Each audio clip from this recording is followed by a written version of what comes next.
நேயர்கள் அனைவரையும் ஜெயா ப்ளஸ் தொலைக்காட்சியினுடைய என்ற கேள்வி விவாத நிகழ்ச்சிக்காக நான் உங்கள் அனைவரையும் வரவேற்கிறேன். இந்நிகழ்ச்சியில் துறை சார்ந்த ஆளுமைகளுடைய எண்ண ஓட்டங்களை இன்றைய தலைப்பில் விரிவாக விவாதிப்பதற்காக நாம் அமர்ந்திருக்கிறோம். தற்போது கூட நாடாளுமன்றத்தில் அனல் பறக்கும் விவாதம் தொடர்ந்து கொண்டிருக்கிற நேரத்தில் ஆபரேஷன் சிந்தூரில் அரசியல் செய்வது யார் என்ற தலைப்பை நாம் எடுத்திருக்கிறோம். ஆபரேஷன் சிந்தூரில் பிரதமர் நரேந்திர மோடி அவர்கள் தற்போது பேசி கொண்டிருக்கிறார்.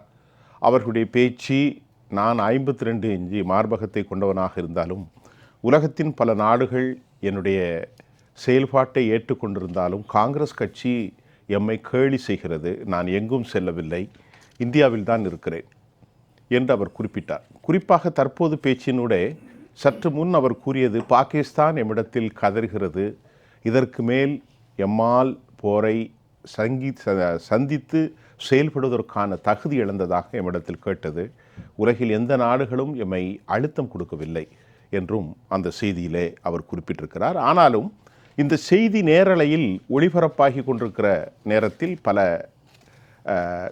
பல தேசிய செய்திகளும் என்ன ஒன்றை சொன்னார்கள் என்றால், பிரதமர் அவர்கள் 26 முறை அல்லது 24, எனது செய்திகள் சரியாக இருந்தால், அமெரிக்க அதிபர் டொனால்ட் ட்ரம்ப் அவர்களுக்கு கருத்துக்கு பதில் அவர் நேரடியாக சொல்லவில்லை. ட்ரம்புடைய வார்த்தை அவர் ஒரு முறை கூட இதுவரை பயன்படுத்தாமல் தான் நாடாளுமன்றத்தில் பேசி கொண்டிருக்கிற செய்தியும் தற்போது நமக்கு கிடைத்திருக்கிறது. இப்படி நிறைய விஷயம் இருக்குது. ராகுல் காந்தி இன்றைக்கு அவருடைய சகோதரியும் பிரியங்காவும் பேசியிருக்கிறார்கள். பிரியங்கா அவர்கள் பயங்கரவாத தாக்குதலில் என்னுடைய தந்தை இழந்த எனக்கு பயங்கரவாதத்தின் வலி தெரியும் என்ற ஒரு கருத்தை மையப்படுத்தியிருக்கிறார். ராகுல் காந்தி கேட்பது ஒன்றுதான், மற்ற கதைகளெல்லாம் தேவையில்லை, அமெரிக்க அதிபருடைய சொல்லுக்கு உங்கள் பதில் என்ன? இப்படி காரஸ்வரமான விவாதத்தை இன்றைக்கு முன்னெடுத்திருக்கிறோம். நம்மோடு எழுத்தாளர் மரியாதைக்குரிய குமார் அவர்கள் பங்கேற்கிறார். அதே போன்று மூத்த பத்திரிகையாளர் ரங்கராஜன் அவர்கள், ஐயா நித்யானந்தம், மனிதநேய மக்கள் கட்சியினுடைய சார்பிலே புதுமடம் ஹலீம், உங்கள் அனைவரையும் நான் வரவேற்கிறேன். இப்போது நீங்கள் சொல்லுங்களேன். இப்போது நான் கோடிட்டு காட்டினேன், இது ஒரு பிரச்சனையாகவே போய்கிட்டு இருக்கு. இதில் என்ன இவ்வளோ வாதம், இவ்வளோ குளறுபடி, இவ்வளோ குழப்பம்? ஒன்று தெரிஞ்சுக்கங்க, தூங்குறவங்களே எழுப்பலாம், தூங்குற மாதிரி நடிக்கிறவங்களே ஒன்றுமே பண்ண முடியாது. யார் நடிக்கிறா? நான் சொல்கிறதுலேருந்து நீங்கள் எடுத்துக்கங்க. நீங்கள் சொல்லுங்கள். அதாவது அமெரிக்கா வேற ஒரு நாடு, இங்கேருந்து கிட்டத்தட்ட 13-15,000 கிலோமீட்டருக்கு அந்த பக்கம் இருக்குது. ஆமாம், அவங்களுக்கு அது சூப்பர் பவர் நாடாக இருக்குது, உலகம் பூரா இருக்குது. இன்றைக்கி ட்ரம்ப் அதோடைய பிரசிடெண்ட்டாக இருக்கிறார். அவர் உலகத்தில் எந்த பிரச்சனை வந்தாலும் அதில் நான் தான் சார்ட் அவுட் பண்ணேன் அப்படிங்கிற பேர் எடுக்கணுங்கிற எண்ணத்தில் அவருடைய பேச்சு செயல்கள்லாம் இருக்குங்கிறது எல்லாருக்கும் உலகம் அறிஞ்ச விஷயம். உக்ரைன்லேருந்து நீங்கள் எல்லா விஷயத்தையும், ரஷ்யா உக்ரைன் வார், காசா வார், எல்லாத்துலேயுமே அவர் எப்படி அவர் எதுலேயும் தலையிடாமல் பேர் எடுக்கணுங்கிறன்னு கூட நம்ம சொல்லலாம். அந்த மாதிரி அவர் நினைக்கிறார். இதுக்கு முன்னே இருந்த ஜார்ஜ் டபிள்யூ புஷ்ஷாக இருக்கட்டும், அந்த பில் கிளின்டனாக இருக்கட்டும், இவங்கெல்லாம் யாருமே ஒரு வார்த்தை சொன்னாங்கன்னா அந்த வார்த்தை வேலிடாக இருந்தது. ஆனால் இப்போதைக்கு ட்ரம்ப் அவர்கள் கொடுக்குற வார்த்தை ரொம்ப இன்வேலிடாக இருக்கிறது. யாருமே அதை கண்டுக்கிடல. எந்த வார்த்தையும் உலகம் பூரா, நம்ம மட்டும் இல்லை, உலகம் பூரா இருக்காங்க. அப்பேற்பட்ட ஒரு தலைவர் அவர் நாங்கள் இந்தியாவுக்கும் பாகிஸ்தானுக்கும் உள்ள பிரச்சனை நாங்கள் தான் சார்ட் அவுட் பண்ணோன்னு சொல்லிட்டாருங்கிறத வச்சு இன்னைக்கு ஒரு நிமிஷத்துக்கு 2.5 லட்சம் ரூபாயை செலவு பண்ணி வேஸ்ட் பண்ணணுமா? இவர் இஸ்லாமாபாத் நேஷனல் காங்கிரஸ் தலைவர் மாதிரி அவர் பேசிகிட்டு இருக்கார். யார்? ராகுல் காந்தி. சிதம்பரமும் அதே தான். அவரோட ஒரு மூத்த தலைவரா, அவரும் இஸ்லாமாபாத் நேஷனல் காங்கிரஸுடைய மூத்த தலைவர்னு தான் அவருக்கு பேர் வைக்கிறேன் இன்னைக்கு, ஜெயாடியோடியாக. அவங்க 2 பேருக்குமே இப்போ நம்ம வீட்டுக்கும் இன்னொரு வீட்டுக்கும் தகராறு வருதுன்னு வச்சுக்கோங்க, 3வது ஒருத்தன் எவனோ சொல்லிட்டு போகிறான், அவன் சொல்லிக்கிட்டே இருக்கேன், நான் தான் அதை சார்ட் அவுட் பண்ண, பஞ்சாயத்து பண்ணேன்னா எப்போ நான் பண்ணலை அப்படின்னு சொன்னால் விட்டுறணும் இல்லையா? இடையில ஐநாவில் திரு ஜெய்சங்கர் சொல்லியிருக்கிறார், மோடி அவர்கள் சமீபத்தில் இந்த காசா வாரில் ஒரு இடத்துல அவர் சொல்லியிருக்காரு, நான் அதெல்லாம் ஒன்றும் மோடி இப்போ ட்ரம்ப் சொல்லிலாம் ஒன்றும் நிறுத்தலை, அவங்க கதர்னாங்க, நாங்கள் நிறுத்தோம்னு சொல்லியாச்சு. இப்பவும் சொல்லிட்டு இருக்காரு. இல்லை, இப்போ இன்னைக்காவது விவாதத்துக்காக சொல்கிறாருன்னு வச்சுக்கலாம். அவர் ஏற்கனவே சொல்லியாச்சு. பெருந்தன்மையும் மெச்சூரிட்டியும் பக்குவமும் இருக்கிற ஒரு தலைவர், முதிர்ச்சி அடைந்த தலைவர், அவர் கொடுக்குற கேள்விக்கெல்லாம் பதில் கொடுத்துட்டு ஆமா நீ சொன்ன நான் பதில் சொன்னேன்னு சொல்லிட்டு இருக்கணும்னு அவசியம் இல்லை. இப்போ நான் நிறைகுடம் தழும்பாது அரைகுடம் சத்தம் போடும் அந்த சத்தத்தை அவர் போட்டுட்டு இருக்காரு, இவர் போடல. இவர் இது எல்லாத்த விட காலி குடத்தை வச்சு ஆட்டிக்கிட்டு இருக்காரு ராகுல் காந்தி. இப்போ நான் உங்கள்கிட்ட கேட்குறது, ராகுல் காந்தி காலி குடத்தை ஆட்டுறாரு, அது வேற விவகாரம். நம்ம நாடு வந்து உலகத்தில் மிகப்பெரிய ஒரு சக்தி. இன்றைக்கி நம்ம நாட்டுடைய எக்ஸ்போர்ட்டாக இருந்தாலும் சரி, ஜிடிபியாக இருந்தாலும் சரி, கண்டுபிடிப்புகள் ப்ரமோஸ் போன்றவைகள்லாம் அமெரிக்க அதிபர் வந்து இப்படி சாதாரணமாக போகிற போக்கில் சொல்லிட்டு போக முடியாது. இவ்வளோ பெரிய தேசத்தில் இப்போ என்ன கேட்குறாங்கன்னா, பிரைம் மினிஸ்டருக்கு அவர் பேரை சொல்கிறதுக்கு ஏன் ஹெசிடேஷன்? டொனால்ட் ட்ரம்ப் சொன்னது தவறு, அவர் சொல்லிட்டாரு ஏற்கனவே, அது பேரை சொல்லலை. அமெரிக்கா வந்து பேரையே சொல்லலை இது வரைக்கும். அதுக்கு அர்த்தம் தானே, அவர் தானே சொல்லிட்டு இருக்க. வேற யாராவது சொல்றாங்களா? ட்ரம்பை தவிர வேற யாராவது நான் அந்த போரை நிறுத்தணும்னு சொல்றாங்களா? இல்ல, அவர் தான். நம்ம ரெண்டு பேர் நண்பர் சார். ஆமா ஆமா, நம்ம ரெண்டு பேர் நண்பர். நீங்க நட்பை தாண்டி போய் உங்களுடைய சுயநலத்துக்காக ஏதோ நீங்க பேசிக்கிட்டு இருக்கீங்க. நான் கொஞ்சம் முதிர்ந்த மெச்சூரிட்டி உள்ளவன். நான் சரி நம்ம சுபியான் தானே, அவர் சொல்லிட்டு போறாரு, நான் மனசுல வச்சுக்கிட்டு இருந்தா தப்பா? அப்படி சொல்றீங்க? ஆமா, முதிர்ச்சி. அது அதான் அந்த உதாரணத்தை சொன்னேன். குறைகுடம் கூத்தாடும், நிறைகுடம் ததும்பாது. இதுதானே நம்ம. உங்களை கட் பண்ணல, ரெண்டாவது உங்கள்கிட்ட வரேன் சார். ரங்கராஜ் சார், இதுக்கு மட்டும் தான் பதில் சொல்லணும், அப்புறம் ரெண்டாவது வருவேன். இப்போ ஐயா சொல்கிறாங்க இல்லையா நம்ம குமார் சார், இப்போ இதுக்கு மட்டும் பதில் சொல்லுங்கள். அமெரிக்கா இப்போ இதுதான் இன்றைக்கி வாத பொருள், கருப்பொருள், அதாவது மையம். அமெரிக்காவுடைய பேச்சுக்கு, பிரசிடென்ட்டுடைய பேச்சுக்கு ஏன் வந்து ஹெசிடேஷன், ரிலக்டன்ஸ் பாலிட்டிஷியனா? How do you react that? இல்லை, அது ஒரு முக்கிய காரணம். என்ன காரணம்? முதிர்ச்சி, நிறைகுடம் எல்லாமே சொன்னார். உலகத்துக்கே தெரியும், முதல் அனௌன்ஸ்மெண்ட்டு சீஸ் ஃபயர் அப்படின்னு அனௌன்ஸ்மெண்ட்டு செஞ்சது ட்ரம்ப் தான். சரி. இந்தியா வாயத்திறக்கலை, சரி, பாகிஸ்தானும் தெரிவிக்கலை. சரி. முதல் அறிவிப்பு சீஸ் ஃபயர் அறிவிப்பு பண்ணது உலகத்துக்கே தெரியும். சரி. அதை அசைக்க முடியாத ஃபேக்ட். நீ என்ன வேணால் புரட்டலாம், அவங்க முதிர்ச்சி இல்லைன்னு சொல்லலாம், நிறைகுடம்னு சொல்லலாம், என்ன வேணால் சொல்லலாம். அதுக்கு இந்த கேள்விக்கு பதில் கிடையாது, பதிலே இல்லை. சீஸ் ஃபயர் அனௌன்ஸ் பண்ணது ட்ரம்ப், அமெரிக்கா சீஸ் ஃபயர் தான் அனௌன்ஸ் பண்ணாங்க. அது எல்லாருக்கும் ஷாக்காக இருந்தது. ஏன்னா இவங்க பாகிஸ்தான்லையும் அப்போ அறிவிக்கலை, இந்தியாவிலையும் அறிவிக்கலை. சரி. ஸோ அது முதல் அனௌன்ஸ்மெண்ட்டை இல்லைன்னு சொல்லிட முடியுமா? சரி. அது ஆகாசத்தில் பறந்து விட்டதா? எப்படி அனௌன்ஸ் பண்ணுறாரு? ஆனால் அரை மணி நேரத்துக்கு பின்னர் பாகிஸ்தான் கன்ஃபார்ம் பண்ணுறாங்க, இந்தியாவும் கன்ஃபார்ம் பண்ணுறாங்க. அது போய் அது சீஸ் ஃபயரு. அவர் சொன்னது எந்த விதத்தில் ஒன்று போய் சீஸ் ஃபயர்ன்றதை அறிவிக்கும். நான் பேசினேன், இந்த ரெண்டு நாடும் சீஸ்ஃபயர் ஒத்துக்கொண்டது. இல்லைனா இது வந்து இராணுவ நியூக்ளியர் வாராக போகிறதுக்கான ஆபத்தெல்லாம் இருக்குது, அதெல்லாம் தவிர்த்து விட்டேன். அது என்ன வேணால் காரணம் சொல்லட்டும். ஆனால் அறிவித்தது ட்ரம்ப் தான். அதுக்கு பிறகு பாகிஸ்தான் சொல்கிறாங்க. ஒரு 3/4 மணி நேரம் கழிச்சு இந்தியா மெல்ல அதை கன்ஃபார்ம் செய்யுது. இப்போ இந்த டைம் லைன் நீங்கள் எடுத்து பார்த்தீங்கன்னா தெளிவாக தெரியுது ட்ரம்ப்போட அறிக்கைன்னு. ரெண்டாவது, பேர் சொல்லி குறைக்கலன்னா அது வந்து நாட்டில் பெரிய சர்ச்சையாக போயிட்டுருக்கு.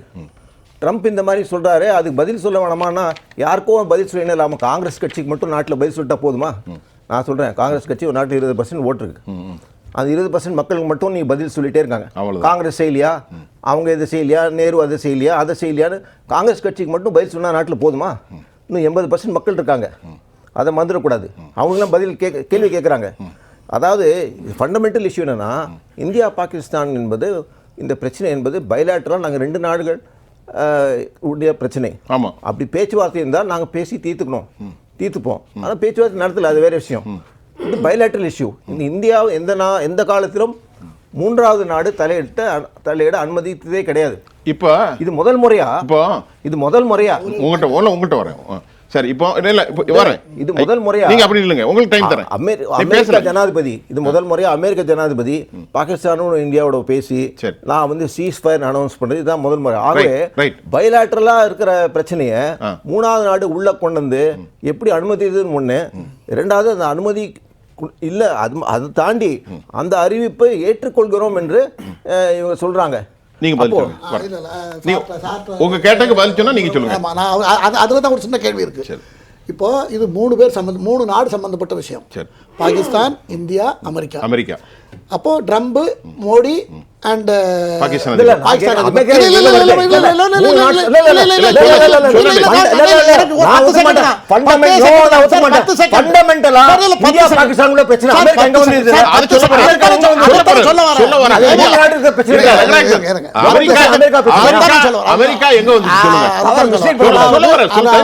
அதாவது உலகத்துல எங்க பிரச்சனை நடந்தாலும் அதை தீர்த்து வைக்கிறாங்கிற பேர்ல அமெரிக்கா மூக்க நுழைப்பது பல நூற்றாண்டு காலம், பல 50-60 வருஷமான பழக்கம். அது இப்போ அவங்க நம்ம பார்த்த விஷயம், நம்ம 2 மாதத்துக்கு முன்னால் நம்ம பார்த்த சம்பவங்கள் தான்.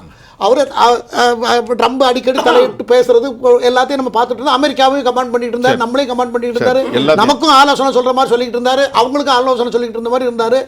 கடைசியில் சாயங்காலம் வரைக்கும் போரை நிறுத்தாமல் இரும்பு அடித்தா இன்னும் நம்ம அடி ரொம்ப ஸ்ட்ராங்காக இருக்கும், எல்லாத்தையும் நாங்கள் அடிச்சிருவோம்னு நம்ம பதில் கொடுத்த பிறகு அதுக்கப்புறம் அவங்கள்ட்ட தடுக்கிறதுக்கு எந்த விதமான ஆயுதமும் இல்லை, இதுக்கு மேலே வந்ததுன்னா அழிஞ்சே போயிடுங்கிற நிலைமையில் அந்த இராணுவ தளபதி நம்மளுடைய அலுவலகத்துக்கு தொடர்பு கொண்டு, இராணுவ தலைமையகத்துக்கு தொடர்பு கொண்டு அவர் பேசுனது, விட்டுருங்க, நாங்கள் எங்களை விட்டுருங்கன்னு சொல்கிற அளவுக்கு இன்றைக்கி அமித்ஷா சொல்லியிருக்கிறார். அதெல்லாம் இவ்வளவு நடந்திருக்கு. இவ்வளவு நடந்த பிறகு இந்த சூழ்நிலையை தெரிந்த பாகிஸ்தானுடைய அஃபீஷியல்ஸ் மூலமாக தெரிந்த அறிந்த ட்ரம்ப் இது எப்படி செட்டில் ஆக போகுது, நாம முன்னுக்கூட்டி அறிவிச்சோம்னு அறிவிச்சா என்ன தப்பா? அப்படிதான் அறிவிச்சாரு, அப்படித்தான் அவர் அறிவித்தார். அப்படிதான் அறிவித்தார். ட்விஸ்ட் பண்ணாதீங்க ஃபேக்ட்ஸ். முதல் தெரிஞ்ச யார் வேணாலும் சொல்லலாம். ரங்கராஜனுக்கு தெரிஞ்சதா கூட அவர் கூட நான் தான் நிறுத்துறேன்னு சொல்லிருக்கலாம். தெரியும் ரங்கராஜனுக்கு தெரிஞ்சா கூட அவர் கூட சொல்லிருக்கலாம். பொய்யான தகவல் அவர் ஒரு பொய் இல்ல சார். நீங்க கட்டமையான தகவலை பதிவு செய்ய பாருங்க. முதல் சீஸ்ஃபயர் அனௌன்ஸ் பண்ணது ட்ரம்ப் தான். அதான் நான் தான் சொல்றேன். ஒரு சம்பவத்தை ரோட்ல போற ஒருத்தர் தெரிஞ்சுக்கிட்டு அவங்க நான் தான் நிறுத்துறேன்னு சொன்னா அது ஆயிருமா? அதை வச்சு ஒரு வாழ நடத்தணுமா? மோடி அறிவிச்சாரா இல்ல பாகிஸ்தான் பிரசிடென்ட் அறிவிச்சாரா? அறிவித்தது இந்தியா போல பெரிய நாடுகள் உள்ள பிரச்சனை நான் தீர்த்தான்னு சொன்னா அதுக்கு பெர்மனன்ட் பலதுக்கு நம்ம நாடு.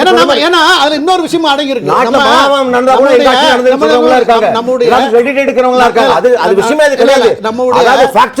பேசணும் இல்ல ஃபேக்ட்ஸ் வந்து ட்ரம்ப் வந்து சீஸ்ஃபயர் முதல்ல அனௌன்ஸ் பண்ணி ட்ரம்ப் தான்.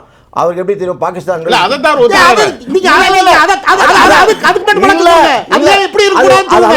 அனௌன்ஸ் பண்ணது முதல்ல ஒத்துங்க, ட்ரம்ப் தான் அனௌன்ஸ் பண்ணாரு.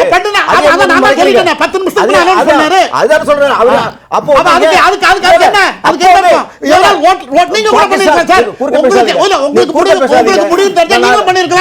நீங்க குறுக்க பேசாதீங்க. நான் சொல்றேன் பாகிஸ்தான் இந்தியாவும் பேச்சுவார்த்தை நடத்திட்டு இருக்கு. அப்போ அதாவது இந்தியா அறிவிச்சதா? பாகிஸ்தான் அறிவிக்கணும் சார். ஏன் அறிவிக்கணும் சார்? ஏன் அறிவிக்கணும்? ஏன் கூடாது? ஏன் அறிவிக்கணும்? அதுல தான் பரிந்துரை அடங்கி இருக்கு. பெருமையா அதுல தான் இருக்கு. இல்ல இந்தியாங்கற ஒரு பாரத நாட்டுடைய பெருமையா அதுல தான் அடங்கி இருக்கு. கத்தி பேசறதுல ஒரு ஆபத்து கிடையாது. உண்மை நீங்க மறக்க முடியாது. பாகிஸ்தான் இந்தியா நீங்க வந்து அதுக்கு ஒரு பில்டப் கொடுக்கறீங்க, அது தவறு. பாகிஸ்தான் இந்தியா பேசி பேசி பாராளுமன்றத்துக்கு இன்னைக்கு பாருங்க 200 கோடி ரூபாய் நஷ்டம். பாகிஸ்தான் இப்படி பேசணும். நேரம் முக்கியம். நீங்க வந்து அனாவசியம் மத்தவங்கள வந்து குறுக்கிட செய்ய அனுமதிக்காதீங்க. நான் ஆரம்பிக்கலாம். இல்ல உங்களோட நேரம் இல்ல உங்க நேரம் தரேன். நீங்க வந்து அது பண்ண கூடாது.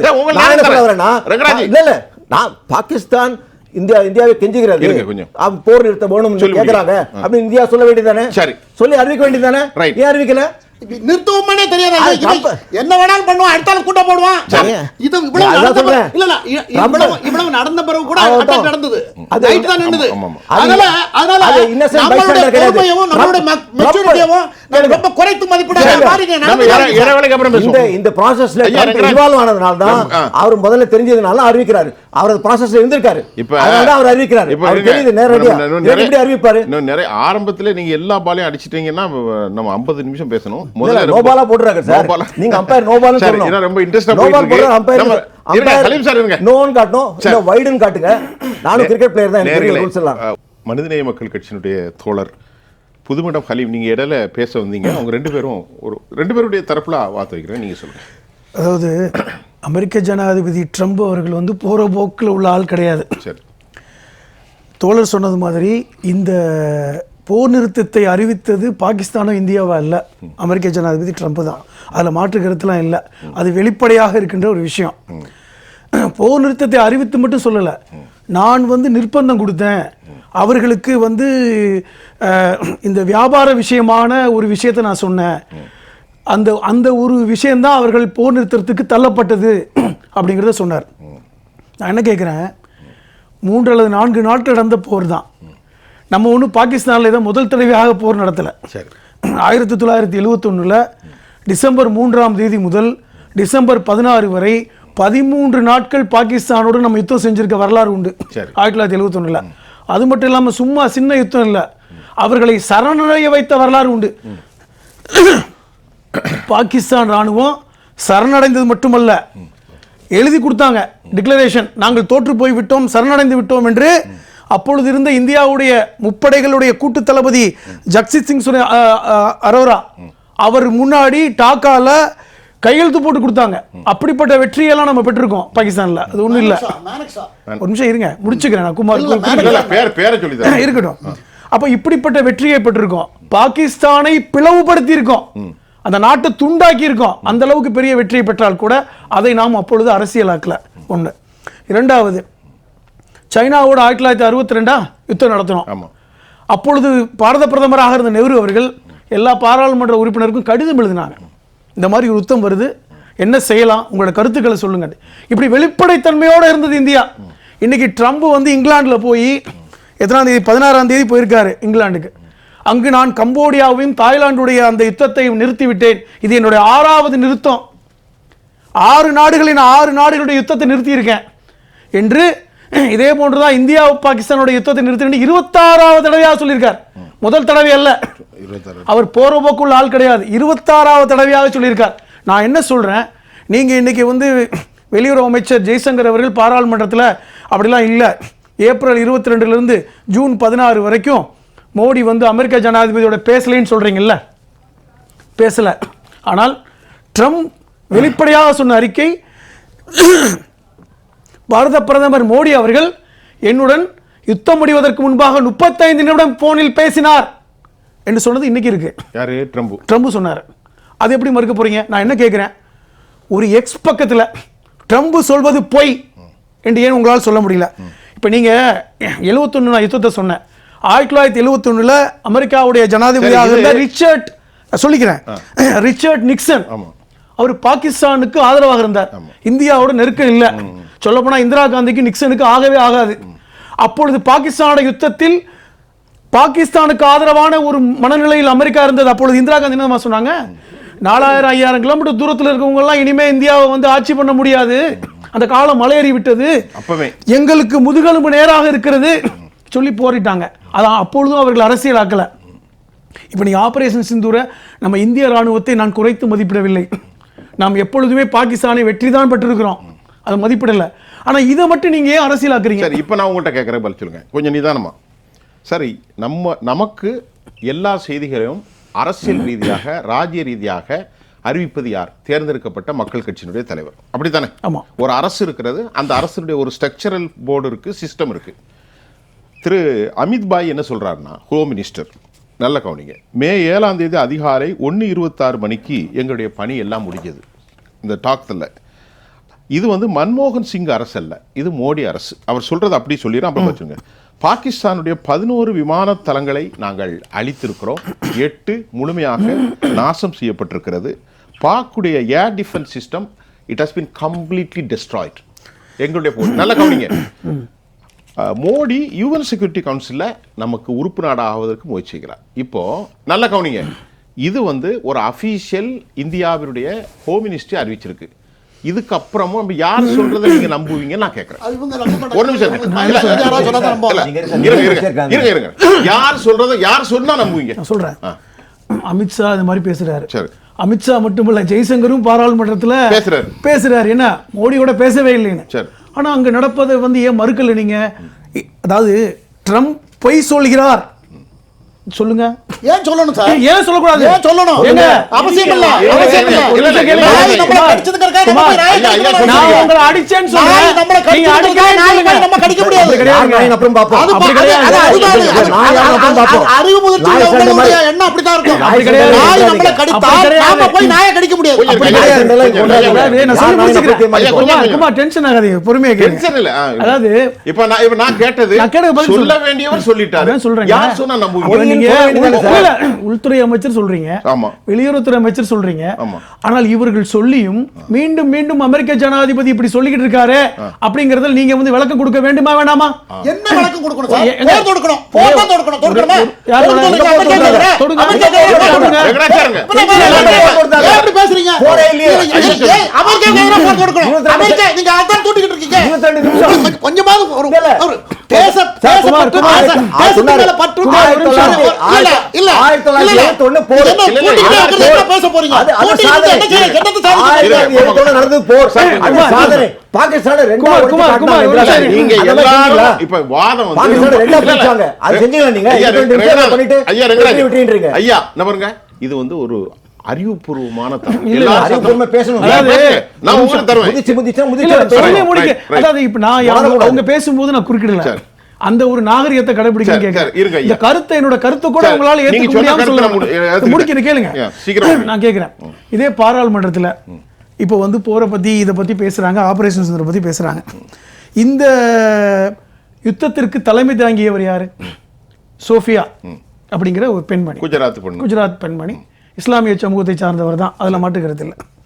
அவரை நீங்க வந்து மத்திய பிரதேசோட எம்பி வந்து கொச்சப்படுத்தினார்ல, அதெல்லாம் நம்ம ஒரு தேசிய இவங்க எப்படி அரசியலாக்குறாங்கன்னு சொல்றாங்க. அப்ப அதை ஏன் பேசல, அதை ஏன் பேசல? நீங்க சொன்ன வாதத்துக்கே வர அமித்ஷா சொல்றாரு. இப்ப சொன்னவர் வந்து நான் சொல்லிதான் போர் நிறுத்தினாங்கன்னு சொன்னவர் வந்து ஒரு தெருவுல போற ஆள் கிடையாது, இல்ல பக்கத்து வீட்டுக்காரர் கிடையாது. நல்ல விஷயம். அமெரிக்காவுடைய ஜனாதிபதி. நீங்க இந்த கேள்வி கேட்டிருக்கீங்க ஐயா நித்யானந்தம். அமெரிக்காவுடைய ஜனாதிபதி. ஐயா சொன்னதுக்கு பதில் சொல்லுங்க. ரொம்ப அழகா போயிட்டு இருக்கு, நீங்க சொல்லுங்க. ஏன் என்ற கேள்வி நேயர்களுக்கு என்னுடைய வணக்கத்தை தெரிவித்துக் கொள்கின்றேன். நான் மெத்த படித்தவனும் அல்ல, அனைத்தும் அறிந்தவனும் அல்ல. இதை முதலே சொல்லிடுற கருத்தாளர்களுக்கு. நான் எதை சொன்னாலும் பொய் சொன்னதாக இருந்தாலும் கூட அடங்கி அதை நீங்கள் கேட்டே ஆக வேண்டும். இது என்னுடைய முறை. ஏனென்றால் பல கசப்பான உணர்வுகளை கடந்த அமர்வுகளில் நீங்கள் பெற்றிருக்கிறீர்கள். இந்த அமர்வுகளே பார்த்துக்கிட்டு இருக்கிறேன். இது வந்து ஒரு சந்தை மாதிரி இருக்கு, அது வந்து ஒரு விவாத அரங்கத்துக்கு அழகில்லை. நன்றி ஐயா. அதனால நான் பேசுகின்ற பொழுது தவறாக இருந்தாலும் கூட உங்கள் முறை வருகின்ற பொழுது நீங்கள் பேசி சுட்டி காட்டலாம். அதற்காகத்தான் நான் ஒன்றும் தெரியாதவன் என்பதை முதலிலேயே சொல்லிவிட்டேன். இப்போ அமெரிக்க அதிபர் வந்து சாதாரண ஆள் இல்லை, அமெரிக்காவும் சாதாரண நாடு இல்லை, பெரியார். இது வந்து பழைய காலத்து மன்மோகன் சிங் ஆட்சி இருக்கின்ற வரை உள்ள மைண்ட் செட். ஆனால் இப்பொழுது வேறு காலம் மாறி இருக்கிறது. அவரே சொல்றார் 52 இன்ஜின். காலம் மாறி இருக்கிறது. அமெரிக்க அதிபர் சொல்வதை காட்டிலும், டொனால்ட் ட்ரம்ப் சொல்வதை காட்டிலும், இங்கே இருக்கக்கூடிய உள்துறை அமைச்சரும் இங்கே இருக்கக்கூடிய அயல்துறை அமைச்சரும் எனக்கு பெரியவர்கள். என்னுடைய நாடு எனக்கு பெரியது. டொனால்ட் ட்ரம்ப் பொய்யைத்தான் சொல்லுகிறார். அப்படிங்கிறத சொல்லுங்க. பொய்ய சொல்றாருன்னு சொல்லுங்க. எல்லாரும் பேசுங்க. நான் கொஞ்சம் முன்னாடியே கேட்டுக்கிட்டேன். நான் தப்பா தான் சொல்லுங்க. நீங்க தப்பா தான் பேசுறீங்க. முதல்ல சொல்லிட்டாங்க, ஐயா சொல்லிட்டாங்க. 2 நேரத்துல சொல்லுங்க. முதல்ல ஒரு இந்த பேச விடாம தடுக்கிறவங்க. இல்ல நீங்க ரெண்டாவது பாருங்க. உண்மையா சொல்லுங்க. ரெண்டாவது உண்மையா சொன்னா குறுக்கிடு வராது. ஐயா குறுக்கிடு வரும். ஐயா இருங்க. இல்ல என்னால பேச முடியாது. சொல்லுங்க. அவ்வளவு தூரம் நான் வந்து மன்றாடி காலையில நான் கேட்கிறேன்.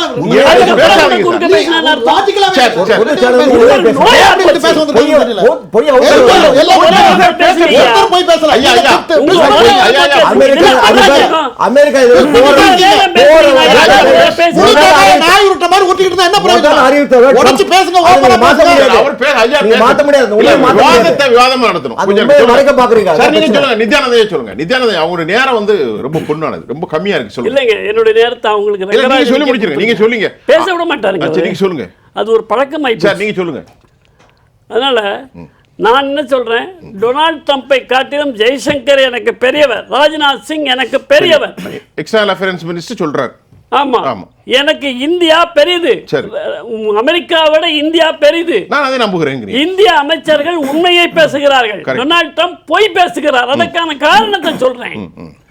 6 நாடா 16 நாடா சமாதானம் பண்ணி வச்சாரு. 7வது நாடு இந்தியான்றாரு. 7வது நாடு இந்தியாங்கிறார்ல. இவ்வளவு நாடு சமாதானம் பண்ணி வச்சு உலகம் முழுதும் அறிந்த ஒரு விஷயம், அவரே சொன்ன விஷயம், எனக்கு அமைதிக்கான நோபல் பரிசு கொடுக்க வேண்டும்னு கேட்கிறார் அமெரிக்க அதிபர். அப்ப இப்படித்தானே பேசுவாங்க. இல்ல அவருடைய திட்டங்கள் காசாவில் என்ன நடக்குன்னு நம்ம பார்த்துட்டு தான் இருக்கோம். இப்படி விளம்பரம் பண்றது திமுக விளம்பரம் பண்ற மாதிரி இப்ப அவரு விளம்பரம் பண்ணிட்டு பொய்யா இடையில பேசாங்க. கொஞ்சம் இருங்க. பொய்யா தான் தான் எல்லாவற்றையும் ஐயா பேச கொஞ்சம் இருங்க. ஐயா உங்களுக்கு அர்த்தம் வரேன். பாகிஸ்தான் நேரடியாக எங்களால் தாங்க முடியவில்லை என்று சொல்லி இந்தியாவிடம் கேட்ட பொழுது நாம் சமாதான பேச்சுவார்த்தை நடத்துவோம் என்று பாகிஸ்தான் முன்வந்தார்கள். நான் தேதி முதற்கொண்டு இவர் கூட சொன்னார் இத்தனை தேதியில பேசவே இல்லை என்று. அதுக்கிடையில தான் இந்த போர் நிறுத்தம் தற்காலிகமாக தற்காலிகமாக நிறுத்தப்பட்டிருக்குது. இப்போவும் சொல்கிறேன் உங்களுக்கு நான். அப்பொழுது இந்தியா சொன்ன பதில் என்ன தெரியுமா? இந்த ரத்த ஆறும் நீ உங்களுடைய அமைதி பேச்சுவார்த்தையும் ஒன்றாக நடக்க முடியாது. ஒன்று ரத்தத்தை நிறுத்துங்கள், பேச்சுவார்த்தை நடத்துவோம். இரண்டுமே ஒரு சேர போக முடியாது என்று சொன்னார்கள். இன்றைக்கு பாகிஸ்தான் அல்ல, இந்தியாவை எதிர்க்கின்ற தீவிரவாதிகள் யாராக இருந்தாலும், எந்த நாட்டிலே இருந்தாலும், குறிப்பாக பாகிஸ்தானில் எந்த மூளை முடுக்குகளிலே இருந்தாலும் கூட அங்கே சென்று தாக்குதல் நடத்துவோம். போய் மூளை முடுக்கலாம் போய் தாக்குதல் நடத்தி அவங்களை கூட்டி முடிச்ச பிறகு சொல்லுங்க. நீங்க சொல்லுங்க சார், சொல்லுங்க. நீங்க சொல்லுங்க. பாகிஸ்தான் கெஞ்சி கூத்தாடி நாங்கள் ஒன்றும் செய்ய மாட்டோம் என்று கேட்டுக்கொண்ட உடனே தற்காலிகமாக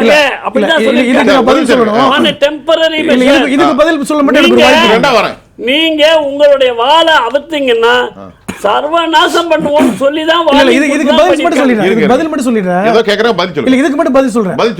பாகிஸ்தானுடைய பிரதமர் ஷபாஸ் ஷரீஃப் வந்து ட்வீட் போட்டிருக்காரு. என்ன பண்ணிருக்காரு? எப்படி போட்டிருக்காருன்னா, இந்தியாவை நாங்கள் வெற்றி கொண்டிருக்கிறோம்.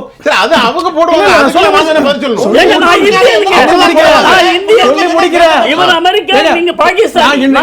நான் இன்னும் கம்ப்ளீட் பண்ணல. இவ்வளவு கொதிக்க தேவையில்லை. அவர்கள் பேசுறது நாங்க நம்பல. ஒரு நிமிஷம்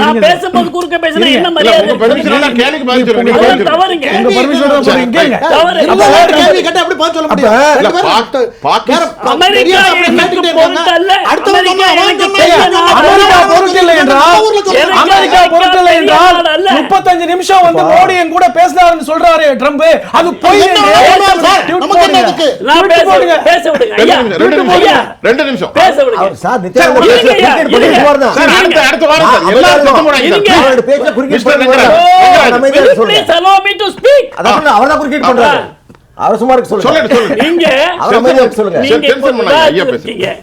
மோடி அவர்கள் அங்கே பேசிக் கொண்டிருக்கிறார். நான் அந்த தொலைக்காட்சியிலே பார்த்து கொண்டிருக்கிறேன். அமெரிக்கா சொல்வது முழுவதும் போய் என்னிடம் பேசவும் இல்லை, போர் நிறுத்தத்துக்கு அவர் காரணமும் இல்லை என்று பாராளுமன்றத்திலே மோடி சொல்லிக் கொண்டிருக்கிறார். வேற என்ன பாத்துட்டீங்களா?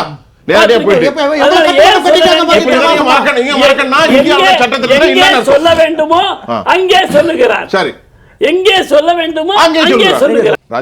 ராஜ்நாத் சிங் சார், ரங்கராஜன் சார், இப்போ நான் அமித்ஷா, ஒரு நிமிஷம், அமித்ஷா அவர்களுடைய பேச்சு. இப்போ நான் என்ன சொல்றேன், நம்ம டெமோக்ரஸி ப்ராசஸில் இறையாண்மை கொண்ட தேசத்தில் ஹோம் மினிஸ்டருடைய எக்ஸ்பிளனேஷன், ப்ரொக்ளமேஷன் சொல்லுவோம், ஒரு பிரகடனம் முடிஞ்சு ஊசி.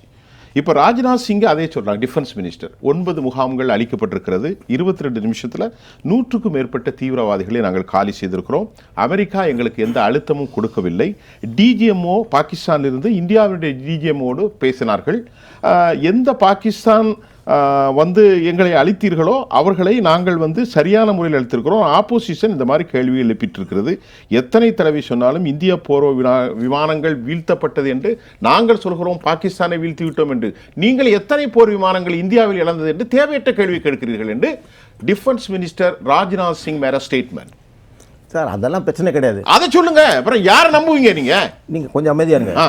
நான் என்ன விஷயத்தை பேசினேன் அதை ஒட்டி கேளுங்க. நான் என்ன விஷயத்தை பேசினேன்னா, இந்தியா பாகிஸ்தான் 2 சாவரின் நேஷன். இவங்க என்ன பிரச்சனை நாங்கள் நேரடியாக நாங்கள் பேசி நாங்கள் தீர்த்துக்கிறோம், பைலாட்டரலாக நாங்கள் பேசி நாங்கள் தீர்த்துப்போம். இதுதான் இந்தியாவோட ஸ்டாண்டு.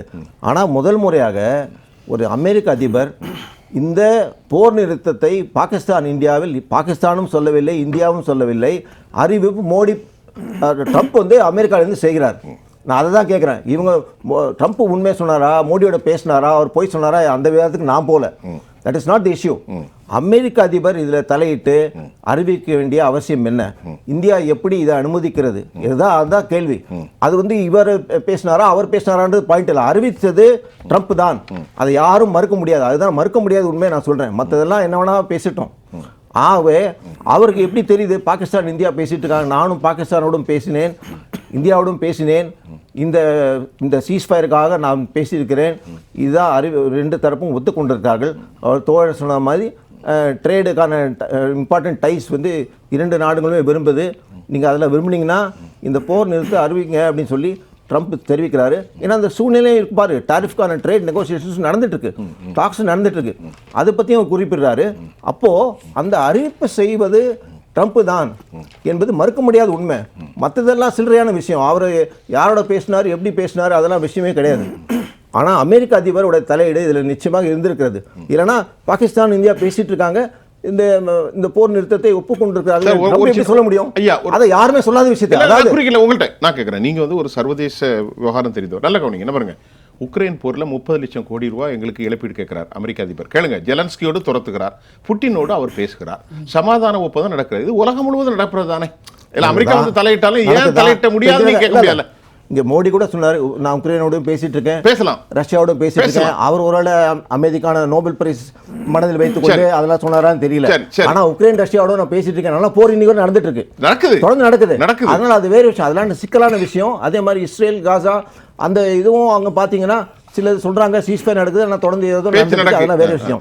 ஆனா இதில் அமெரிக்கா தலையிட்டது என்பது மறுக்க முடியாத உண்மை. ஏன்னா அவங்க தான் அறிவிப்பே செஞ்சிருக்காங்க. இவங்க 2 பேரும் பேசுறதும் இந்த சீஸ்ஃபயருக்கான உடன்பாடுக்கான வருவதும் இல்லாவிட்டால் ட்ரம்ப்புக்கு தெரிவதற்கு நியாயமே கிடையாது. முதலில் அறிவித்தவர் அந்த 2 தரப்பிலும் பேச்சுவார்த்தை நடக்கிறது என்பது புரிந்து கொண்டு அது முடிந்து விட்டது என்று சொல்லி பேர் எடுக்கிறதுக்கு வேணா அவரு என்ன காரணத்துக்காக சொல்றா, அது வேற விஷயம். நோபல் பிரைஸ் பண்ணாரா, தன்னை தானே இப்போ செல்ஃப் குளோரிஃபிகேஷன்ல நிறைய பேர் இருக்காங்க. நான் வந்து கடவுள் அப்படின்ற சொல்ற அளவுக்குலாம் சில பேர் நினைச்சு பேசிட்டு இருக்காங்க. அது நினைக்கிறவங்க பேசிட்டோம். அவர் தன்னை மிக உயர்ந்த உலக நாட்டில் மிக உயர்ந்த தலைவர் என்று காட்டுவதற்காக அது சொல்லியிருக்கலாம். எந்த நோக்கமா இருந்தாலும் அறிவிப்பு செய்தது ட்ரம்ப் என்பதுதான் மறுக்க முடியாத உண்மை. ரெண்டாவது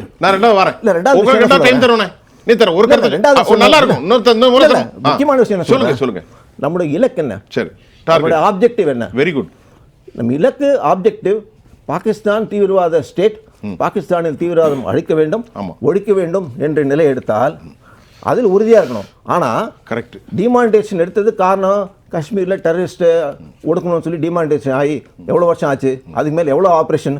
அவங்க வந்து நீங்கள் எடுத்து பார்த்தீங்கன்னா நீங்கள் ஏற்கனவே பஹல்காமுக்கு முன்னால் அந்த ஆப்ரேஷன், அது ஏற்கனவே நம்ம காஷ்மீர் ஆளுநர் அவர் சொன்னார், தரையோரம் கொண்டாதீங்க சிஆர்பிஎஃப்பை ஏரில் லிஃப்ட் பண்ணி கொண்டாங்கன்னாங்க. அந்த கவர்னர் சொன்னதை ஹோம் மினிஸ்ட்ரி மறுத்து தரையோட இது கிரவுண்ட் மூவ்மெண்ட் பண்ணதுனால அந்த ஏற்கனவே ஒரு ஆம்புஷ் டெரரிஸ்ட் அட்டாக் நடந்தது. இது ஜம்மு அண்ட் காஷ்மீர் கவர்னர் சொன்னது. அதனால் இப்போ அவர் மேலே சிபிஐ கேஸ் போயிருக்கு. ரெண்டாவது 99 நீங்க சொல்றது சத்யபால் மாளிகை சொல்றீங்க, அதான் அதுக்கு நான் போல. ரெண்டாவது ஏதோ அவங்க இருக்கும்போது தான் தீவிரவாதத்தை ஒடுக்குவாங்க, மற்றெல்லாம் தேச துரோகி இப்படிலாம் வர்ணிப்பது மிக மிக தவறு. ஏன்னா எல்லாரும் இந்த நாட்டு பிரஜைகள், எல்லாரும் இந்த நாட்டில் அரசியல் கட்சி எல்லாருக்கும் வந்து இந்த நாட்டில் உரிமை இருக்கு. சில பேர் ஆண்டு இருக்காங்க, சில பேர் எதிர்கட்சியில் இருக்கலாம், ஆளுங்கட்சி இருக்கிறவங்க ஆளுங்கட்சியை வரலாம், எதிர்கட்சியை மாறலாம், இல்லைனாலும் மாறலாம். ஆனால் இதில் 99 பார்லிமெண்ட் அட்டாக் எப்படி நடந்தது, வாஜ்பாய் நடந்தபோது எப்படி அனுமதிச்சாங்க? உள்ளே இங்கே வந்து கேட்ட இங்கே காஷ்மீரில் பால்காமில் எப்படி பாகிஸ்தான் தீவிரம் வந்தாலும் அது வேற கேள்வி. டெல்லியில் பார்லிமெண்ட்டுக்குள்ளே வந்தாங்களே வாஜ்பாய் இருக்கும்போது, அதே மாதிரி காந்தார் ஹைஜாக்கிங் போது, அம்ரித்சரில் ரீஃபியூலிங் வரும்போது ஆர்மி கேட்குறாங்க, இல்லை ஃப்ரீ ஹேண்ட் கொடுங்க, நாங்கள் ஆப்ரேஷன் கமாண்ட் ஆப்ரேஷன் செய்து அந்த டெரரிஸ்ட்டை கேப்சர் பண்ணிடுறோம். ஆனால் வாஜ்பாய் அனுமதி மறுத்துட்டாரு. அதுதான் இரும்பு கருமா. அவங்க வந்து பாதுகாப்போட அவங்க வந்து அனுப்பப்பட்டார்கள்.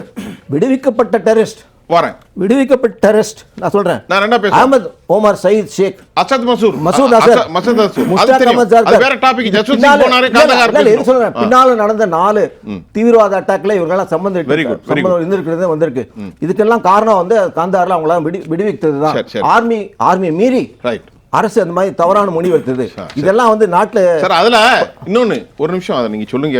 வாஜ்பாய் அவர்கள் ஒரு நாணமிக்கவர். ஒரு விஷயம் சொல்லுங்க, நான் பாருங்க, ஜஸ்வந்த் சிங் அன்னைக்கு போகும்போது நம்முடைய மக்கள் ஏராளமான பிணை கைதிகளாக இருந்தாங்க. நீங்க சொன்ன மசூத் அசூர் மோசமான ஒரு ஆசாமி, அது காரணத்துக்குள்ள நான் போல. சரி, ரைட். அப்போ இருக்கிற உள்துறை மக்களுக்கு தெரியாதா தெரிஞ்சுக்கலாம். Senior minister L K Advani right எனக்கு நடந்தது தெரியாதுன்னு சொன்னார். சரி, ஆமா, he was in charge of home. ஐயா, அப்போ அது வேற விஷயம். போல நீங்க ரெண்டாவது போல இப்போ நீங்க வந்து இந்த விஷயத்துல வெரி குட் அடிப்படையான விஷயம் என்னன்னா, அமெரிக்கா இப்போ வந்து இஸ்லாமாபாத் கட்சினா பிஜேபி வந்து வாஷிங்டன் ஜனதா பார்ட்டி ஆகி ரொம்ப வருஷம் ஆயிடுச்சு. சரி, அமெரிக்காவுக்கு வால் பிடிக்கிறதுனால தான் அமெரிக்காவை குறை சொல்ல முடியல, அமெரிக்காவை திட்ட முடியல, அமெரிக்காவை சர்வதேசத்தில் எதிர்க்க முடியல. ஒரு காலத்தில் இந்தியா நான் அலைன் லீடர்ஸோட சம்மிட் தலைவர்களாக இருந்தாங்க. இந்திய பிரதமர் வந்து 100 நாடுகளுக்கு மேல் பேசுவோம். நானலேண்ட் சம்மிட்டுக்காக கூட்டி சேர கொள்கை 100 நாடுகளுக்கு மேல் இந்தியாவின் படி சென்றது.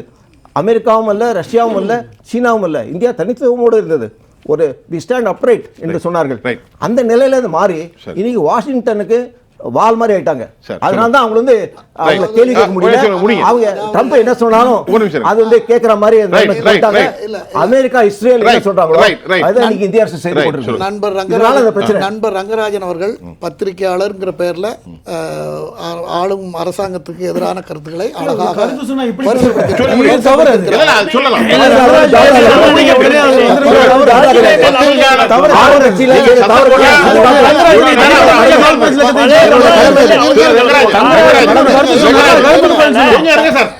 ரங்கராஜன் சார், நீங்க என்ன பாருங்க, இவ்வளவு நேரம் எதுவுமே பேசல, அவருக்கு பேச சொல்லக்கூடாது. இல்ல பரவாயில்ல,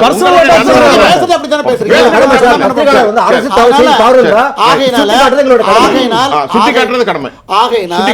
நான் என்ன சொல்ல வருகிறேன் என்று சொன்னால், திரு நித்யானந்தம் அவர்கள் சொன்னது போல நம்ம நாட்டுடைய பிரதமர், நம்ம நாட்டுடைய உள்துறை அமைச்சர், நம்ம நாட்டுடைய ராணுவ அமைச்சர், நம்ம நாட்டுடைய வெளியுறவுத்துறை அமைச்சர் எல்லாரும் அவங்கெல்லாம் சொல்றத முதல்ல, ஏன்னா அவங்க நம்ம அரசாங்கத்துக்காக நம்மளுடைய கௌரவத்தை காப்பாற்றிருக்காங்க. இந்த நடந்த போர், இப்போ நடந்த ஆபரேஷன் சிந்தூர் உலக புகழ்பெற்ற போரை பேசப்பட்டு கொண்டு இருக்கிறது. ஏன்னா இஸ்ரேலே அதை பற்றி ஆச்சரியம் அடைந்திருக்கு. ஏன்னா அவங்க அடித்தாங்கன்னா ஒரு குறிப்பிட்ட ஒட்டுமொத்தமாக அடிச்சிருவாங்க. நம்மளுடைய இலக்கு இராணுவ நிலைகளை மட்டும் அழிக்கணும், டிஃபென்ஸ் சிஸ்டம் அவங்களுடைய வான்தடுப்புகளை அழிக்கணும், உயிர் சேதம் இருக்கக்கூடாதுங்கிற அளவில் நம்மளுடைய டெக்னாலஜி நம்மளுடைய இதெல்லாம் கரெக்டாக பயன்படுத்தி நம்ம அடிச்சிருக்கோம். அதில் உலக அளவில் நமக்கு பெயர் கிடைத்திருக்கு. அதனால் நமக்கு ஏகப்பட்ட ஆர்டர்ஸ் வந்திருக்கு. இப்போது சீனாவுடைய பொருளோ இல்லை துருக்கியிலேருந்து கொடுத்ததோ ஃபெயிலியர் ஆகிருக்குங்கிறதோ நமக்கு நிறைய இராணுவ ஆர்டர்கள்லாம் கிடைச்சிருக்கிறது. நம்ம கௌரவத்தோடு இருந்துக்கிட்டு இருக்கோம். 26 பேரில் இன்றைக்கி அந்த சம்பவத்தில் ஏற்கனவே 4 பேரை ஃபோட்டோவில் அன்னைக்கு பார்த்தோம். அந்த சம்பவம் நடந்த அன்னைக்கு பார்த்தா அதில் 3 பேர் இன்னைக்கு என்கவுண்டர் ஆயிருக்காங்க, இன்னைக்கு சுட்டுக் கொல்லப்பட்டிருக்காங்க. அவர் பேர் கூட அறிவிக்கப்பட்டிருக்கு. ஆமாம், அறிவிக்கப்பட்டிருக்கு. அதற்கு கேட்குறாங்க, அதற்கு நீங்கள் எந்த ஆதாரத்தை வச்சு சொல்கிறீங்கன்னு கேட்குறாரு. யார்? மத்திய பழைய முன்னாள் ஹோம் மினிஸ்டர் திரு ப. சிதம்பரம். அதனால தான் நான் அவர் அப்படி சொன்னேன், இஸ்லாமாபாத் நேஷனல் காங்கிரஸ் மூத்த தலைவர்னு சொல்லி. அதனால இவங்க எல்லாம் பேசுறது வந்து இந்த நாட்டில் பிறந்து இந்த நாட்டினுடைய குடிமக்களாக இருந்து இந்த நாட்டுக்கு எதிர்த்த இந்த நாட்டிலிருந்து பிரிந்து போய் இந்த நாட்டுக்கு எதிராக செயல்பட்டு கொண்டிருக்கிற ஒரு நாட்டுக்காக இப்படி பேசுறமேங்கிற உணர்வு இல்லாம பேசுறாங்களேங்கிறது எனக்கு ரொம்ப வருத்தமா இருக்கிறது. இந்த நிலைமை மாற வேண்டும். இல்லைன்னா மக்கள் அவர்களை கூண்டோடு புறக்கணிக்க வேண்டும். இந்த மாதிரி தலைவர்களா இப்படி தலைவர்கள் இப்படி பேசுறதான மக்கள் நம்புறாங்க. பார்லிமெண்ட்ல பேசுறவங்க பார்லிமெண்ட்ல இப்படி பேசுறாங்க சார். பார்லிமெண்ட்ல நீங்க என்ன நீங்க சுட்டு கொண்டீங்களே அது இவங்க தானா அப்படின்னு கேட்கறாங்க. திரு ஹலீம் சொல்லுங்க.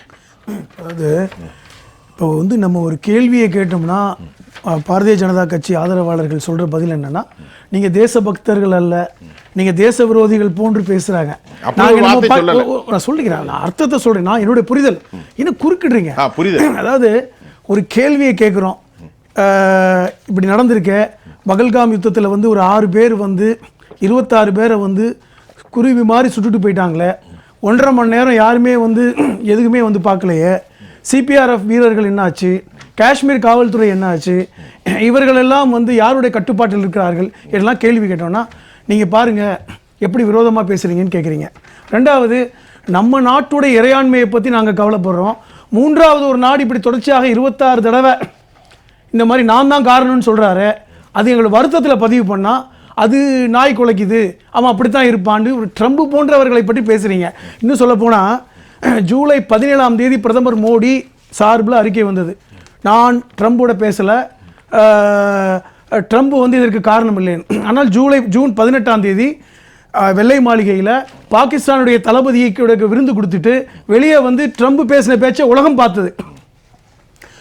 பாகிஸ்தான் பிரதமரும் இந்திய பிரதமரும் நல்லவர்கள், நான் சொல் பேச்சை கேட்டுட்டாங்க, 2 பேரும் புத்திசாலிகள், வியாபாரத்தை சொன்ன உடனே அவங்க புரிஞ்சுக்கிட்டாங்க, உடனடியாக அதை அமுல்படுத்தினாங்க. இப்படி பேச முடியுமாங்க? நான் என்ன கேட்குறேன், ஒரு தடவை பேசலாம், 2 தடவை பேசலாம், 26 முறை ஒருத்தர் பேசுறாருன்னா ஒரு நிமிஷம் இருங்க சார், இருங்க, அப்போ உங்களுக்கு என்ன இப்படி பதிவு கொடுப்பீங்க? அதாவது இப்போ இப்படி பேசுறாரு, ஒரு பதிவு ட்ரம்ப் பொய் சொல்கிறார், ட்ரம்ப் வந்து சொல்வதெல்லாம் பச்சை போய் இப்ப சொல்லிட்டாரே. இப்ப சொல்லட்டு வெளியே வரட்டும். இல்ல இப்ப சொல்லிட்டாரே. வெளியே சொல்லட்டும். அது இவ்வளவு நாள் ஆகணுமா? ஆ? இவ்வளவு நாள் ஆகணும் சொல்லிட்டாரே இப்ப. அந்த அளவுக்கு பயமா? பயம் நான் கேட்கிறேன். இரண்டாவது, நாய் நம்மள கடிச்சா நம்ம நாயை கடிக்க இருங்க முடியாது. இருங்க நீங்க ட்ரம்ப நாயின்னு சொல்றீங்க. நான் ட்ரம்ப சொல்லலங்க. உதாரணத்துக்கு ஊர் புறம் தெரிஞ்ச ஒரு யார் என்ன சொல்றாரு? நான் கூட அப்படி ட்ரம்ப சொல்லுவேன்னு நினைச்சேன். பரவாயில்ல. அப்ப சொல்ல மாட்டார். அதெல்லாம் நாகரிகம் இல்ல, இல்லாத இல்ல, கேட்கிறேன். நன்றி இருக்கு. ஒரு நிமிஷம் இருங்க. அதாவது ஏன் பதட்டப்படுறீங்க? அப்ப இப்படி ஒரு செய்தியை நாங்கள் பேசினால் உடனே நீங்க என்ன வர்றீங்க? நீங்க என்ன தேசத்துக்கு ஆதரவா இல்லாம இப்படி பேசுறீங்க? உள்துறை அமைச்சர் சொல்றதை நம்புங்க, இவர் சொல்றதை நம்புங்க. அங்க பிரச்சனை இருக்குன்னு அவர் சொல்லல, சொல்றேன். நான் தான் கேட்டேன். அதான். யார் சொல்றதை நம்புவீங்க? இல்ல, அதான் கேக்குறேன். நான் தான் கேட்டேன். பாராளுமன்றத்துல மக்களால் தேர்ந்தெடுக்கப்பட்ட உறுப்பினர்கள் தான் கேள்வி கேட்கறாங்க. அது மக்களுடைய கேள்விதான். சரி. அவர் உறுப்பினர் கேள்வி இல்ல. சரி. அப்ப கேக்குறாங்க, உண்மையை சொல்லுங்க. அப்ப இந்த யுத்தத்தில் வந்து எத்தனை இந்திய ராணுவ விமானங்கள் வந்து உடைந்ததுன்னு கேக்குறோம். இது உடனே அப்படி கேட்க கூடாது. அதுக்கு ராஜ்நாத் சிங் பதில் சொல்லியிருக்காரு. பரீட்சையில் எழுதுகிற வந்து பரீட்சை பேப்பரை தான் நீங்கள் பார்க்கணும், அதில் உடைந்த பென்சிலையும் பேனாவையும் பார்க்கக்கூடாதுன்னு கேட்குறாரு. இது சரியில்லையே.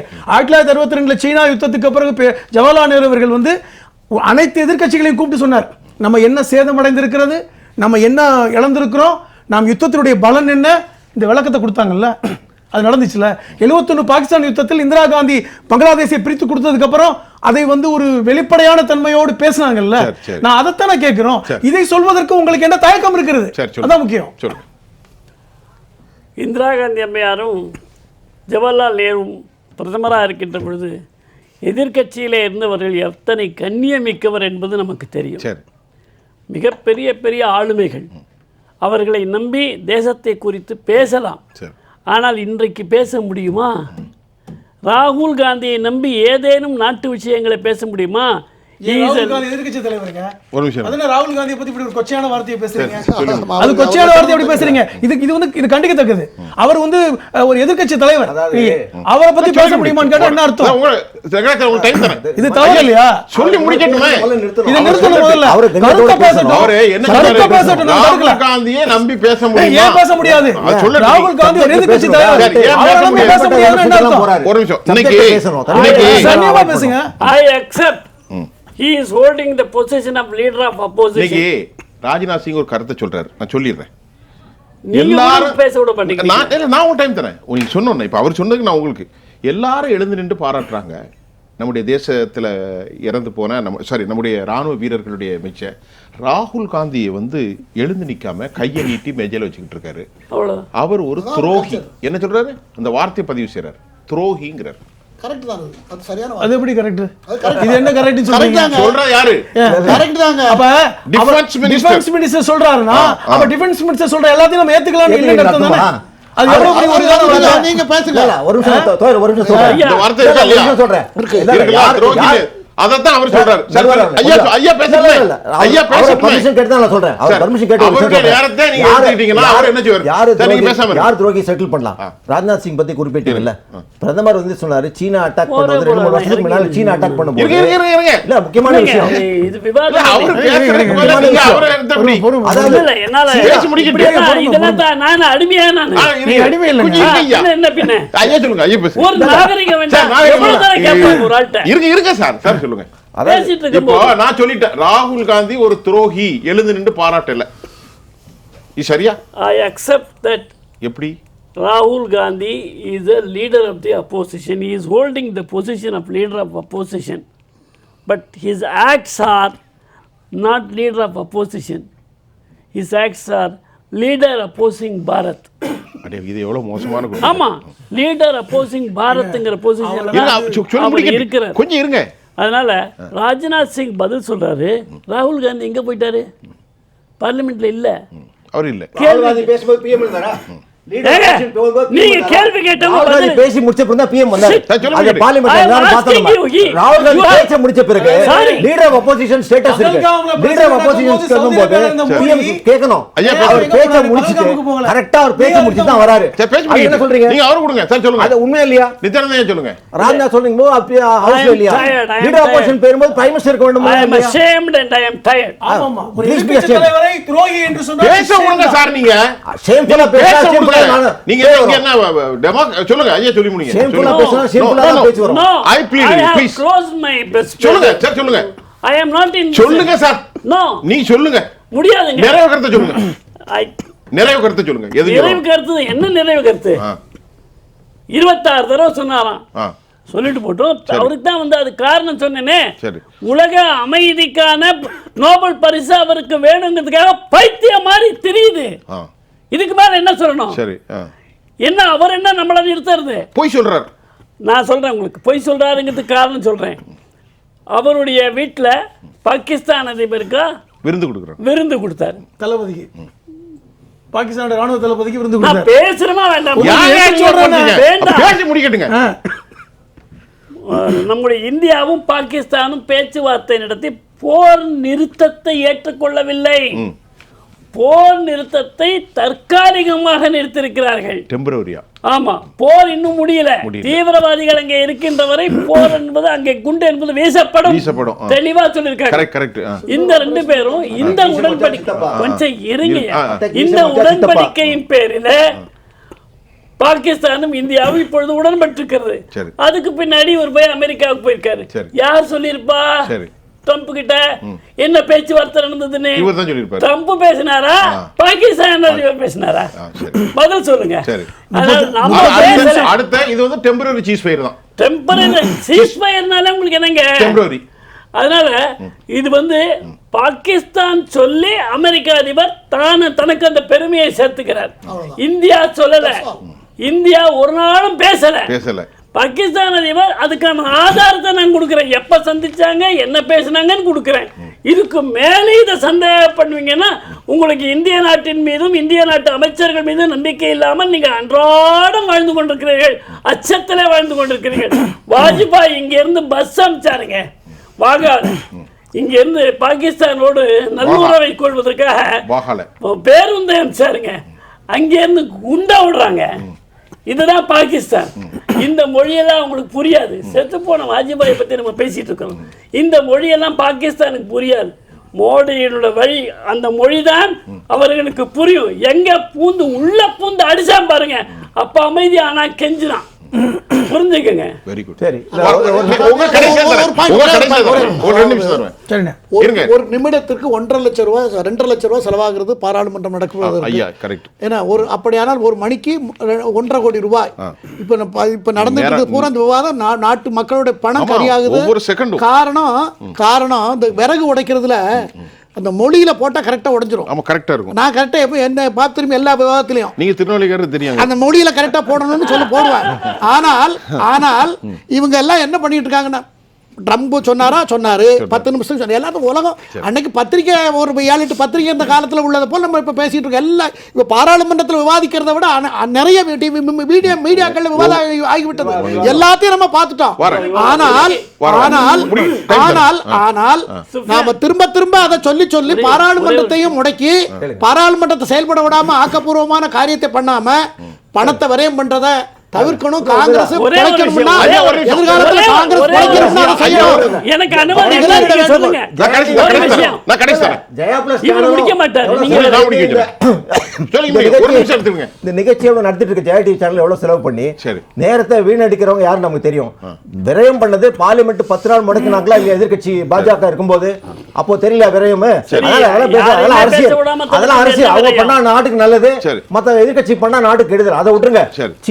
சீனா தாக்குதல் நடந்து உள்ள இந்தியாக்குள்ள வந்த போது உண்மை கொஞ்சம் தயவு செய்து கேளுங்க. இந்தியா வந்து ஆக்கிரமிப்பு செய்த பல பகுதிகள் இன்னும் அவங்க வந்து அதுல இருந்து வெளியே போகவில்லை. ஆனால் பிரதமர் என்ன சொல்கிறார்? முன்னே யார் சொல்கிறார்? நம்மளுடைய பிரதமர், நம்மளுடைய டிஃபென்ஸ் மினிஸ்டர், நம்மளுடைய எக்ஸ்டர்னல் அஃபேர்ஸ் மினிஸ்டர் சொல்றவங்க நல்லா உன்னிப்பா கேட்கணும். 1 இன்ச் இந்திய நிலம் கூட சீனா ஆக்கிரமிப்பு கொள்ளவில்லை என்று இவர் மோடி சொல்லவில்லையா? ஆனால் ராஜ்நாத் சிங் என்ன சொல்றாரு? சீனாவோட பேச்சுவார்த்தை நடத்தி அவங்க பின்வாங்குவதற்காக ஒரிஜினல் பொசிஷனுக்கு செல்லுமாறு பின்வாங்கிறதுக்காக பல பேச்சுவார்த்தை நடத்தணும். சில இடத்துல மட்டும் கொஞ்சம் போனாங்க, இன்னும் பல இடத்துல போகல. இதே எக்ஸ்டர்னல் அஃபேர்ஸ் மினிஸ்டர் ஜெய்சங்கர் சொல்றாரு. அப்ப யார் சொல்றது உண்மை, யார் சொல்றது போய்? சார் ஒரு நிமிஷம். 22 நிமிஷத்துல ஜோலியை முடிச்சாங்க. பாகிஸ்தான் இருக்கு சார். இருங்க, பாகிஸ்தான் ஒல மேப்ல இருந்து அழிச்சிட்டீங்களா? பாகிஸ்தான் ஆக்குபைட் காஷ்மீர்ல இருந்து அவங்க விரட்டிட்டீங்களா? எது சார் உங்க ஆப்ஜெக்டிவ்? 22 நிமிஷம் தேசபக்தி கருத்து. Correct sir.